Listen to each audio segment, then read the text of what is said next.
Hey guys, Tom Zutot here. If you're here, that means that you're in. Anyway, welcome to the third episode of Can You Get Me In? It is Christmas. It has just been absolutely crazy. Christmas Eve dinner, Christmas with Dad. My brothers have flown in from California. We're having dinner in a steakhouse later tonight. I hope you all had a fantastic Christmas. I am wearing one of the presents from my wife. I love this shirt, man. She picks me out good shirts. Every time I wear a shirt that she picked out, everybody asks me about the shirt. It's pretty cool. So into some music stuff. So a really cool thing happened to me. We were driving in the car and a song came on the radio that I have never heard on the radio before. And it was Rusted Root doing You Can't Always Get What You Want. Boy, that was slow. You Can't Always Get What You Want by the Stones. And I remember recording this in Pittsburgh, and Pat Moran produced it. We had Rusted Root. Three guys from Hot Tuna were there: Pete Sears, Jorma, and Kokkonen, and Jack Cassidy. And Rusted Root are really cool, man. They're from Pittsburgh. Liz was the singer. Keys, guitars. Mike Glebicki was the singer. Liz sang too. And they were just the coolest hippies from Pittsburgh. Send Me On My Way. They had that big hit. I'm sure y'all remember that. But the point of the story is that I've done so many things, and we're going to explore all of those things on this show, and I can't wait to get to the new year.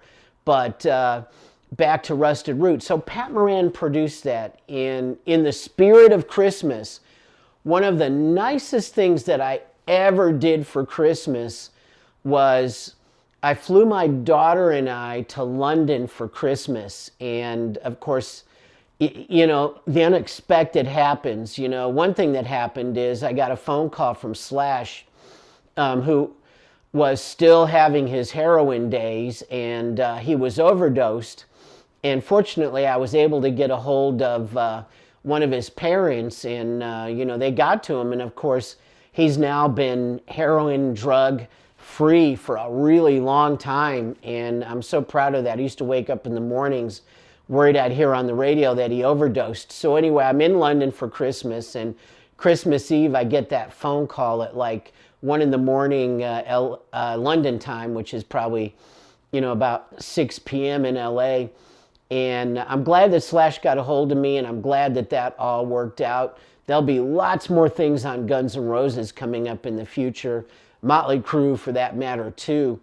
But Pat Moran produced that Rusted Root record. Pat Moran also produced the Edie Brickell record, Shooting Rubber Bands at the Stars, and the song What I Am Is What I Am, and What You Are Is What You Are, and I have some Edie Brickell stories to tell too in the future. But we flew to London to visit Pat in the hospital. He had this slow-moving brain disease. It was called Pick's disease, and I remember his wife, Susie, had called me, about a year earlier and said, the docs are saying that the way this thing is progressing, that in about the next 6 weeks would be the last chance that you could take him everywhere he loved to go, that he would remember it and introduce him to all his friends in the U.S. And so I took 3 weeks off from work, and I took him to Hawaii. I took him to all the places, the studios, the people, to meet the bands that we had worked with, that he had worked with, and it was an awesome 3 weeks, and it felt really great to do that for Pat before his disease progressed to the point where he was almost incoherent. And London at Christmas time is a really special place. I mean, I'm telling you, it snowed Christmas morning, and there wasn't even a mouse around. I mean, we were walking in the center of London in front of where thousands of people were the day before doing last-minute Christmas shopping, and ours were the only tracks in the snow. Imagine in London with the only tracks in the snow. And we walked to the hospital, and we went to see Pat Moran, and the whole point was I wanted to show my daughter the true meaning of Christmas. This wasn't about presents. This wasn't about anything like that. It was about the true spirit of Christmas giving. And hopefully you all have been giving, and I know there's a lot of kids out there that are probably excited and, you know, playing with all their toys. You know, my bonus daughter, Cassie, you know, I got her, you know, one of our traditions is to watch the Polar Express movie, and they had a Lionel train, and I got that for her, and I think it was one of her faves because she opened it up and got it running pretty quick, and it was sort of circling around while we were watching the movie with Tom Hanks, who played the conductor, you know, shouting out all aboard. It was pretty cool. Anyway, so back to Pat Moran. So we get to the hospital, and, you know, the disease had progressed to the point where, like, Pat could squeeze my finger, you know, for yes and pull my finger for no. You know, it was like one of those kind of things. And when I used to make records in London, like, you know, I worked with the Stone Roses, and man, have I got some Stone Roses stories to tell in the future. But I was mixing the Stone Roses record, and Pat was in between sessions, and so he and Susie had offered to babysit Claire while I was in the studio. The Stone Roses was pretty intense work, that record, The Second Coming. And boy, the only vinyl copy I had of that record was recovered in the loot, and at some point I will show it.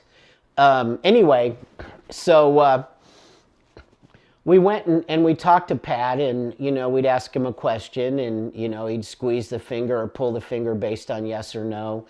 And so I asked him if he wanted to hear my daughter's music, and he, you know, squeezed my finger for yes. And so we put on headphones and we played it, and asked him if he liked the song. And, you know, we played like 7 or 8 songs, and tears started running down his face. And, you know, and he kept squeezing my finger for yes. And then we got to like one of the last 2 songs, and he pulled my finger for no. He didn't like that one. So I knew from that Pat was still there, and he was still evaluating the music like he did when we produced records. And it was so great to be there for him in some of his last coherent moments, even if he couldn't speak. So back to more Christmas stories. So Christmas Eve, we had a really nice, you know, traditional ham dinner. On Christmas Day, you know, we opened up presents, and we snacked on leftovers. And one of my favorite things on Christmas Eve was, of course, the Cowboys were playing, and Cassie's boyfriend was watching the Cowboys, and Stacy was reading the trivia game, and Cassie and I went against each other. And it's amazing, you know, she actually beat me by 2 points, and you would think that I could beat anyone in a music trivia game. And heck, I mean, at least 65.8% of the classic rock you hear on the radio, I was involved in some way, and I won this Hard Rock Hall of Fame award based on having that percentage on all these classic rock stations. But unfortunately, this game was a more modern game, so they had a lot of, like, you know, questions from 2019 forward, maybe up to 22.